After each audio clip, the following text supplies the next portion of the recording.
Ang problema kasi sa inyo, kapag sobrang bait ng tao, akala nyo tanga. Pag lagi kayong pinagbibigyan, lagi kayong pinagmamalasakitan, lagi kayong iniintindi, akala nyo uto-uto.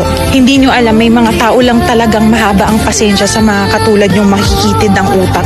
Imagine niyo nagmamalasakit na yung tao sa inyo, tatawagin nyo pang tanga, aabusuhin nyo pa. Alam nyo ba yung mga taong mahaba ang pasensya at saka magaling magpigil ng emosyon, mga matatalino yan. May hangganan yung pag-intindi nila sa inyo at kapag na-realize nila na kailangan na kayong tanggalin sa buhay nila, hindi na nila kayo tatanggapin pabalik. Kaya pag may namit kayong mga taong masyadong mabait para sa paningin ninyo na feeling nyo weakness nila yon, huwag nyo silang abusuhin, palahalagahan nyo sila kasi hindi sa lahat ng oras may mamimit kayong ganyan. Ang pagiging isang mabuting tao ay kailanman hindi magiging kahinaan.